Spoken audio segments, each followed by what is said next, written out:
Today is the eighth Sunday of Ordinary Time, Cycle C.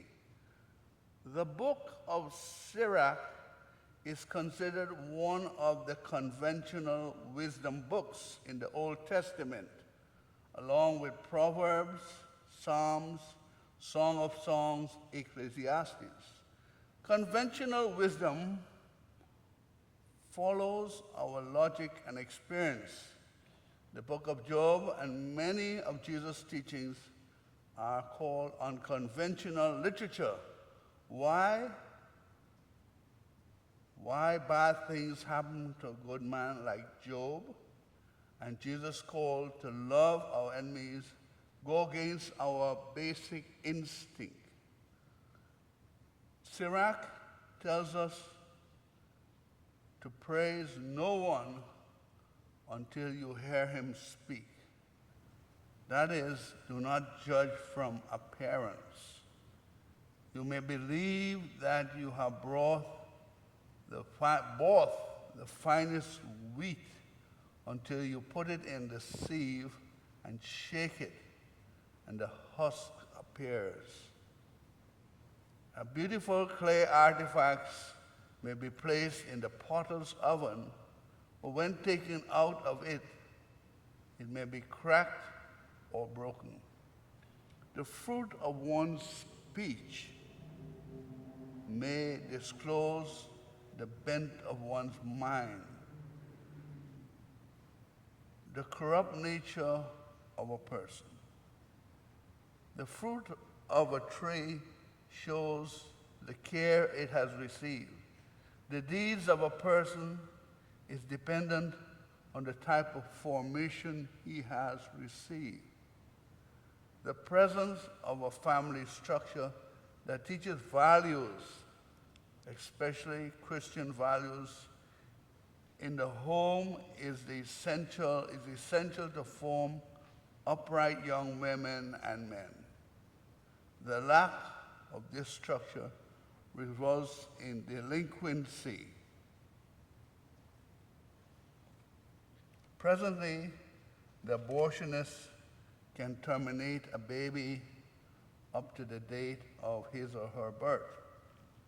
However, some states like Texas, Missouri have introduced restrictions to restrict this practice. There are persons who are promoting the killing of babies after they were born. They believe that a woman should have the ability to decide, like in Holland, to kill the child after birth within his or her first 3 months of life, provided the baby has a birth defect. We have become a culture of death and not of life. St. Paul speaks of immorality covering or clothing our morality, which is a reference to the resurrection. Because there is life beyond this world, human death has lost its sting. Because of our belief in the resurrection, do not be afraid of death. Do not be afraid to preach the gospel, even if it is unpopular. Do not be afraid of persecution. Even if they kill you, that is not an end, but a new beginning. Death has lost its sting. In the gospel, Jesus addresses his disciples, warning them, beware of the false prophets. Teachers like the Pharisees are like the blind leading the blind. While no disciple can become greater than his master, Jesus himself, however fully trained, he can become like his teacher. Avoid judging others. The context here is publicly criticizing and condemning others.